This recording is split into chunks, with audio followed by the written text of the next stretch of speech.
আসসালামু আলাইকুম সবাইকে। আশা করি সবাই অনেক বেশি ভালো আছেন। আমি নেওয়াজ প্রধান, কনফিডেন্স আইটি বিডির পক্ষ থেকে আপনাদের সবাইকে অনেক অনেক বেশি ওয়েলকাম জানাচ্ছি। চলে এলাম আবারও নতুন একটি ভিডিও নিয়ে। আইসিটি নিয়ে ভিডিওগুলো যেহেতু আমরা এখন দিচ্ছি, সো চ্যাপ্টার 1 এর আমরা মোটামুটি থিওরিটিক্যাল পোর্শনটা কমপ্লিট করে ফেলেছি। লাস্ট সেশনে বা লাস্ট ভিডিওতে আমি যে কথাটা বলেছিলাম সেটি হচ্ছে যে আমরা এমসিকিউগুলো নিয়ে আলোচনা করব চ্যাপ্টার 1 এর। সো এমসিকিউটা অনেক বেশি ইম্পর্ট্যান্ট চ্যাপ্টার 1 এর জন্য। এখান থেকে কয়েকটা এমসিকিউ আমরা মোটামুটি কমন পাই। থিওরিটিক্যাল হয়তো বা হার্ডলি একটা আসে, আর এমসিকিউ রিলেটেড ব্যাপারগুলো মোটামুটি আসে। এটা আমরা মোটামুটি ধরে নিই যে কমন। সো অনেক বড় একটা চ্যাপ্টার। সো এখানে আমরা কোন কোন জিনিসগুলো পড়বো অনেক সময় আমরা ভুলে যাই। আমরা ট্রাই করব এই ভিডিওতে টোটাল 50টা এমসিকিউ, যেগুলো মোটামুটি অনেকবার বোর্ডে এসেছে এবং আসার সম্ভাবনা আছে, সেই ইম্পর্টেন্ট এমসিকিউগুলো নিয়ে আমরা কথা বলবো এবং সেগুলোর উত্তরগুলো জানবো। আশা করি এই 50টা এমসিকিউ, যেটা আমরা পার্ট 1-এ 25 এবং পার্ট 2-তে 25, ওকে, এই দুইটা ভিডিওতে আমরা টোটাল যেই রকম 50টা আমরা প্র্যাকটিস করব, এই 50টা আমাদের মোটামুটি এনাফ। ইনশাল্লাহ আশা করা যায় যে আমরা আমাদের বোর্ড এক্সামে বা আমাদের যে কোনো পরীক্ষায় আমরা এই রিলেটেড বা এগুলোই আমরা কমন পেতে পারি। ওকে, নাম্বার 1, কোন উপাদানটি গ্লোবাল ভিলেজের ক্ষেত্রে সবচেয়ে বেশি গুরুত্বপূর্ণ? ওকে, আমরা সবাই জানি গ্লোবাল ভিলেজ খুবই ইম্পর্ট্যান্ট একটা টপিক আমাদের এই চ্যাপ্টারে। সো এই গ্লোবাল ভিলেজের জন্য কোন উপাদানটা সবচেয়ে বেশি গুরুত্বপূর্ণ? এখানে সংবাদপত্র, মোবাইল, ইন্টারনেট, টেলিভিশন অনেক কিছুই আছে, বাট এটার জন্য সবচেয়ে ইম্পর্ট্যান্ট যে বিষয়টি, উপাদান যেটা এই গ্লোবাল ভিলেজের সবচেয়ে ইম্পর্ট্যান্ট, সেটি হচ্ছে ইন্টারনেট। ওকে, নাম্বার 2, বিশ্বগ্রামের মেরুদণ্ড কোনটি? বিশ্বগ্রামের মেরুদণ্ড হচ্ছে কানেক্টিভিটি। এটা আমাদের মনে রাখতে হবে। নাম্বার 3, বিশ্বগ্রাম বলতে কি বোঝায়? ওকে, এখানে নাম্বার 1 অপশন রিয়েল টাইম সেবা বিনিময়, তথ্য ও বিনোদনের সহজলভ্যতা, বিশ্বের গ্রামসমূহের আন্তঃসম্পর্ক। সো আমরা বিশ্বগ্রাম সম্পর্কে জানি যে এটা রিয়েল টাইম সেবা একটা আমাদেরকে দেয় একবারে অন দ্য স্পট, সাথে সাথেই। দেন তথ্য ও বিনোদন, এই বিষয়ে সহজলভ্যতা একটা আছে, এটাও আমরা জানি। বিশ্বের গ্রামসমূহের মধ্যে যে আন্তঃসম্পর্ক যেটা, সেটাও এখানে রাখে। সো আমরা এখানে দেখছি যে 1, 2, 3 তিনটেই আমাদের উত্তর। সো এখানে 1, 2, 3। নাম্বার 4, বিশ্বগ্রাম প্রতিষ্ঠার প্রয়োজনীয় উপাদান কোনটি? বা প্রয়োজনীয় উপাদান হলো কানেক্টিভিটি, ডেটা, সক্ষমতা। এই তিনটাই আমাদের বিশ্বগ্রাম প্রতিষ্ঠিত করার জন্য বা প্রতিষ্ঠা করার জন্য লাগবে। কানেক্টিভিটিও লাগবে, যেটা মেরুদণ্ড আমরা একটু আগেই জেনেছি। ডেটা লাগবে এবং এই জিনিসগুলো প্রসেসিং করার এবং এটাকে অ্যাকচুয়ালি অ্যানালাইজ করার এবং বোঝার জন্য যে সক্ষমতাটা, সেটাও আমাদের লাগবে। সো এখানে উত্তর হচ্ছে 1, 2, 3। নাম্বার 5, এখানে একটা উদ্দীপক আছে। আমরা জানি যে আমাদের এমসিকিউতে উদ্দীপক টাইপের কোশ্চেনগুলো আসে কয়েকটা। সো আমি এখানে ট্রাই করেছি আপনাদেরকে একটু আইডিয়া দেওয়ার জন্য। খুবই ইম্পর্ট্যান্ট একটা বিষয়। দেখেন, উদ্দীপক যেটা, সেটা হচ্ছে সমগ্র পৃথিবী এখন একটি গ্রামে পরিণত হয়েছে। এখানে বিভিন্ন দেশের মানুষ খুব সহজেই একজন অন্যজনের সুখে দুঃখে পাশাপাশি ও প্রতিবেশীর মতো ভাব বিনিময় করছে। সো এই যে কনসেপ্টটা, এই কনসেপ্টটা কোন বিষয়টাকে অ্যাকচুয়ালি বুঝায়? তো সেটা আমরা সবাই অলরেডি বুঝতে পেরেছি। এটা বুঝাচ্ছে আমাদের বিশ্বগ্রাম এই কনসেপ্টটাকে। ওকে, নাম্বার 6, ইন্টারনেটের মাধ্যমে কর্মসংস্থানের সুযোগকে কি বলা হয়? খুব সুন্দর মতো আমাদের বইয়ে বলা আছে যে ইন্টারনেটের মাধ্যমে, আমরা আলোচনাও করেছি যে কর্মসংস্থানের সুযোগটা এখন হয়েছে তথ্য এবং যোগাযোগ প্রযুক্তির অগ্রগতির ফলে, সেটাকে বলা হচ্ছে আউটসোর্সিং। ওকে, নাম্বার 7, ইন্টারনেটের মাধ্যমে ব্যবসা পরিচালনাকে কি বলা হয়? ওকে, যদি আমরা কর্মসংস্থানের কথা বলি, যেটা এর আগের এমসিকিউটাতে আমরা দেখলাম, সেটাকে বলা হচ্ছে আউটসোর্সিং। এবং যদি ব্যবসা পরিচালনা করাকে বোঝানো হয়, তাহলে সেটা হবে ই কমার্স। এই দুইটাই আমাদের কাছে অনেক বেশি ইম্পর্ট্যান্ট। নাম্বার 8, টেলিমেডিসিন সেবার জন্য আবশ্যক কোনটি? বিশেষজ্ঞ চিকিৎসক, বিশেষায়িত নেটওয়ার্ক, রোগ নির্ণয় কেন্দ্র। আমরা যখন টেলিমেডিসিন নিয়ে আলোচনা করেছিলাম আমাদের লেকচারে, সো আমরা জেনেছি যে এখানে একজন বিশেষজ্ঞ চিকিৎসকেরও দরকার, বিশেষায়িত নেটওয়ার্কেরও দরকার এবং রোগ নির্ণয় কেন্দ্রেও দরকার। সো এখানেও অপশনের উত্তর হচ্ছে 1, 2, 3 তিনটাই লাগবে আমাদের। নাম্বার 9, ভার্চুয়াল রিয়েলিটি কত মাত্রিক জগৎ তৈরি করে? খুবই ইম্পর্ট্যান্ট। 3D, দ্যাট মিন্স ত্রিমাত্রিক জগৎ তৈরি করে। একটা রিয়েল ফিলিংস দেওয়ার জন্য একটা ত্রিমাত্রিক একটা জগৎ তৈরি করে virtual reality. Number 10, computer simulation প্রয়োগের ক্ষেত্র কোনটি? সো আমরা জানি যে কম্পিউটার সিমুলেশন এটা প্রয়োগ করা হয় কোথায়? ভার্চুয়াল রিয়েলিটিতে। আমাদের একটা রিয়েল ফিলিংস দেওয়ার জন্য এবং সেই এনভায়রনমেন্টের সাথে আমাদেরকে টোটালি অ্যাডজাস্ট করার জন্য, যেন বাইরের কোনো প্রভাব আমাদের মধ্যে না পড়ে এবং আমরা সেটা যেন টোটালি একটা রিয়েল লাইফ একটা এক্সপিরিয়েন্স যেন আমরা করতে পারি। এই কম্পিউটার সিমুলেশনটা প্রয়োগ করা হয় কোথায়? ভার্চুয়াল রিয়েলিটিতে। ওকে। 11, কৃত্রিম বুদ্ধিমত্তা প্রধানত কোথায় ব্যবহৃত হয়? আমরা সবাই জানি কৃত্রিম বুদ্ধিমত্তা কোথায় ব্যবহার করা হয়? রোবোটিক্সে।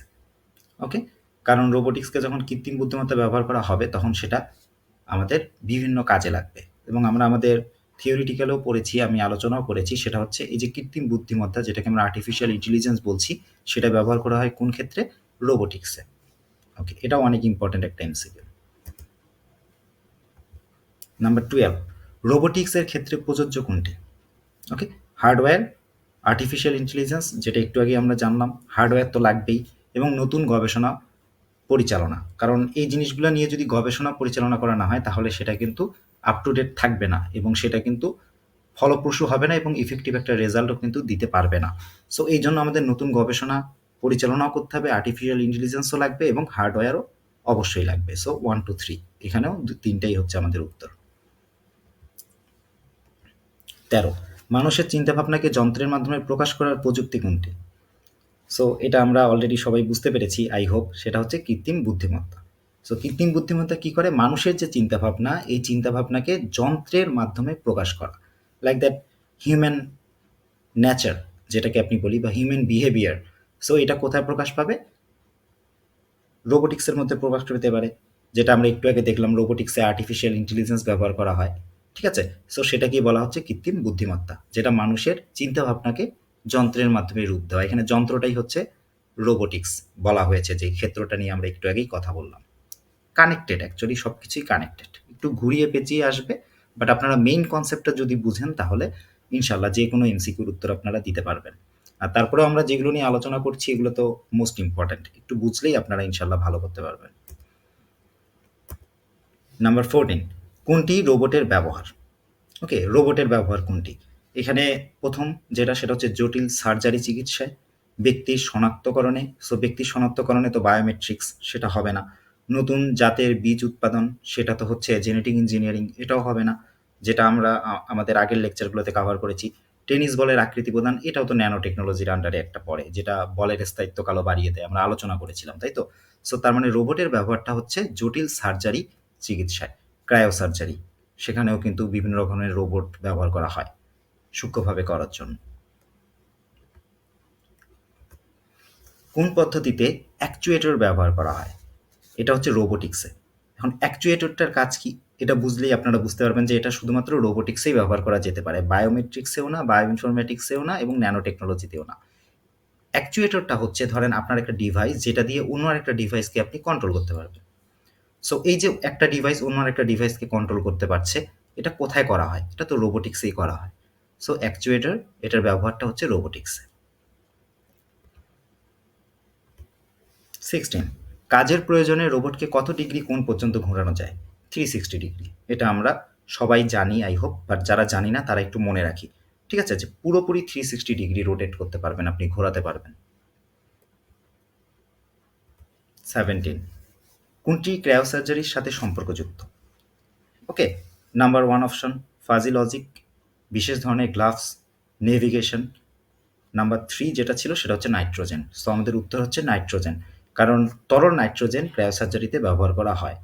আর বিশেষ ধরনের গ্লাভস তো ভার্চুয়াল রিয়ালিটি, আমরা এগুলো জানি। সো এখানে উত্তর হবে নাইট্রোজেন। একটা জিনিস মনে রাখবেন, সেটা হচ্ছে আপনি উত্তরটা খোঁজার ট্রাই করবেন দুইভাবে। একটা হচ্ছে যে এটা হবে, ফাইন। যদি দেখেন যে হবে, আপনার বের করা সহজ, তাহলে হবে দিয়েই যান। যদি মনে হয় যে হবে না বা কোনটা না, এটা দিয়েও যদি ট্রাই করেন তাহলে আপনি শর্ট লিস্টিং করতে পারবেন। নেভিগেশন আউট, বিশেষ ধরনের গ্লাভস আউট, তাহলে বাকি থাকলো কোনটা? এই দুইটার মধ্যে তখন আপনি 50-50 চান্স, আপনি তখন আরও একটু অ্যানালাইজ করেন। এভাবে কিন্তু এমসিকিউর উত্তরগুলো বের করা খুব সহজ। ওকে, যদি টোটাল কনসেপ্টটা বুঝেন তাহলে এমসিকিউ আপনার কাছে খুবই ইজি একটা পার্ট। ওকে, ক্রায়োসার্জারিতে ব্যবহৃত প্রধান উপাদান কোনটি? যেটা আমরা সবাই জানি নাইট্রোজেন প্রধান উপাদান, তরল নাইট্রোজেন হচ্ছে প্রধান উপাদান। ওকে, প্রশিক্ষণে ব্যবহৃত প্রযুক্তি কোনটি? আমরা সবাই জানি, লেকচারে আমরা আলোচনা করেছিলাম, যদি আমার লেকচার আপনারা দেখে থাকেন তাহলে সেটা হচ্ছে যে ভার্চুয়াল রিয়েলিটির মাধ্যমে প্রশিক্ষণ, যেটাকে আমরা স্পেশালি আলোচনা করেছিলাম মিলিটারি প্রশিক্ষণ নিয়ে, যে সেটা অ্যাকচুয়ালি কীভাবে করানো হয় এবং সেটার বেনিফিশিয়াল আসপেক্ট মানে সুবিধার জায়গাটা কোন জায়গায় সবচেয়ে বেশি, কেন অনেক বেশি উপকৃত কেন হচ্ছে প্রশিক্ষণের সেক্টরটা এই ভার্চুয়াল রিয়ালিটির ফলে, একটা রিয়েল লাইফ ব্যাটেল সেটার এক্সপিরিয়েন্স নিতে পারছে, সেটা ভার্চুয়াল রিয়েলিটির মাধ্যমেই প্রশিক্ষণের ব্যবস্থাটা দেওয়া হয়। শুধুমাত্র এটা মিলিটারি প্রশিক্ষণের ক্ষেত্রে না, চিকিৎসার ক্ষেত্রে বলেন, হ্যাঁ, বা আপনার বিভিন্ন ধরনের স্টুডেন্ট, হ্যাঁ, ইভেন আপনারাও যারা প্র্যাকটিক্যালি করছেন বা রিয়েল লাইফ একটা এক্সপিরিয়েন্স বা প্রশিক্ষণ দেওয়ার জন্য। সো এই প্রশিক্ষণটা সব ধরনের প্রশিক্ষণের কথাই বলা হয়েছে। যে কোনো প্রশিক্ষণের জন্য আমরা ব্যবহার করি কোনটা? Virtual reality. 20, ক্রায়োসার্জারিতে ব্যবহৃত হয় তরল hydrogen, argon gas, helium gas. So আমরা জানি যে তরল নাইট্রোজেন ব্যবহার করা হয়, কিন্তু হাইড্রোজেন কিন্তু ব্যবহার করা হয় না। আর্গন গ্যাস ব্যবহার করা হয়, আমাদের স্লাইডে ছিল যারা ওই লেকচারটা দেখেছেন, এবং হিলিয়াম গ্যাসও কিন্তু ব্যবহার করা হয়। সো আমাদের উত্তর হচ্ছে 2 and 3। 21, ব্যক্তিকে অদ্বিতীয়ভাবে শনাক্ত করার প্রযুক্তি কোনটি? বায়োমেট্রিক্স। সো আমরা জানি বায়োমেট্রিক্স, যদি আমরা লেকচারটা শুনে থাকি তাহলে সেখানে আমরা আলোচনা করেছিলাম, সেটা হচ্ছে যে বায়োমেট্রিক্সে একটা ব্যক্তিকে অদ্বিতীয়ভাবে আমরা রিপ্রেজেন্ট করতে পারি বা তার আইডেন্টিফিকেশনটা আমরা শনাক্ত করতে পারি। সেটা কিভাবে? 2 রকমভাবে, একটা হচ্ছে দৈহিক আর একটা হচ্ছে আচরণগত। আমরা এগুলো নিয়ে মোটামুটি আলোচনা করেছিলাম। সো অদ্বিতীয়ভাবে যদি আমরা কাউকে শনাক্ত করতে চাই তাহলে অবশ্যই আমাদেরকে বায়োমেট্রিক্সের মাধ্যমে সেটা করতে হবে। 22, বায়োমেট্রিক্সে আচরণগত বৈশিষ্ট্য কোনটি?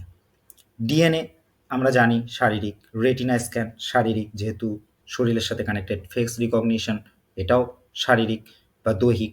কি স্ট্রোক, ওকে, কি স্ট্রোক নিয়ে যদি আমরা বলি তাহলে এটা আমাদের আচরণগত। তাহলে উত্তর যেহেতু বলেছে আচরণগত বৈশিষ্ট্য কোনটি, তাহলে অবশ্যই কি স্ট্রোক। ওকে, আচরণগত বৈশিষ্ট্যের বায়োমেট্রিক্স হচ্ছে number 1 face recognition, number 2 voice recognition, number 3 typing কি স্ট্রোক। সো একটু আগেরটা যদি বুঝে থাকি তাহলে এটা বুঝতে পারবো, সেটা হচ্ছে ফেস রিকগনিশনটা তো হচ্ছে আমাদের দৈহিক, তাহলে ভয়েস এবং টাইপিং কি স্ট্রোক এই দুইটা হচ্ছে আমাদের উত্তর 2 and 3। 24, মোবাইল ফোন ক্রয়ের সময় কোন প্রযুক্তি আমাদের সহায়তা করে? বায়োমেট্রিক্স, কারণ বায়োমেট্রিক্সে আমরা ফিঙ্গারপ্রিন্ট দিতে পারি। মোবাইল ফোন ক্রয়ের সময় বা সিম ক্রয়ের সময় আমাদের ফিঙ্গারপ্রিন্ট দিতে হয় বা আমাদের থাম্ব প্রিন্ট দিতে হয়। সো এই যে এগুলো দিচ্ছি, এটা কিসের মাধ্যমে? বায়োমেট্রিক্সের মাধ্যমে। জেনেটিক ইঞ্জিনিয়ারিং তো আমরা জানি, ন্যানো টেকনোলজি, ক্রায়োসার্জারি চিকিৎসার ক্ষেত্রে সেটা আলাদা। সো এই যে একটা প্রযুক্তি যখন আপনি ব্যবহার করতে চাচ্ছেন, সো একটু জিনিস চিন্তা করবেন যে আমি সেটা কোন ক্ষেত্রে ইউজ করতেছি। সো মোবাইল ফোন ক্রয়ের সময় আপনাকে যেটা দিতে হবে সেটা হচ্ছে আপনার আইডেন্টিফিকেশন বা শনাক্তকরণের ব্যাপারটা দিতে হবে। সো আপনাকে শনাক্তকরণের ব্যাপার যখন আসতেছে তখন আপনাকে অবশ্যই এটা বুঝতে হবে যে এটা বায়োমেট্রিক্স। এভাবে যদি বুঝে আপনারা ট্রাই করেন সবগুলোই অনেক ইজি মনে হবে। আর অন্যভাবেও আমি কোশ্চেন যদি করি আপনারা বুঝতে পারলে উত্তর দিতে পারবেন।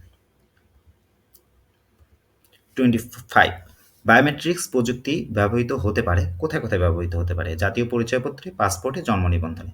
প্রত্যেকটা জায়গায় বায়োমেট্রিক্স ব্যবহার করা যেতে পারে। জাতীয় পরিচয়পত্রে অবশ্যই, সেটা তো আমার নিজস্ব আইডেন্টিটি, পাসপোর্টও এবং জন্ম নিবন্ধনও। এই 3টা জিনিসই দেখেন আপনার নিজের পরিচয় বা আপনার নিজের শনাক্তকরণের ব্যাপারে ইউজ হচ্ছে। সো অবশ্যই 3টা ক্ষেত্রেই ব্যবহৃত হবে 1, 2 and 3।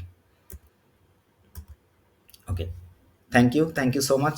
আজকে আমরা পার্ট 1 করে ফেললাম আমাদের এমসিকিউর। আশা করি আপনারা এগুলো প্র্যাকটিস করবেন। ওকে, আপনারা আরও বেশি জ্ঞান আরোহণের জন্য অবশ্যই আমাদের লেকচার 1, 2, 3 যেটা আছে সেটা দেখেন। মোটামুটি অনেক কিছু কনসেপ্ট আপনারা বুঝতে পারবেন। সো সেই আশা ব্যক্ত করে নেক্সট ভিডিওতে আবার আপনাদের সঙ্গে দেখা হবে। ভালো থাকবেন, সুস্থ থাকবেন। আসসালামু আলাইকুম সবাই।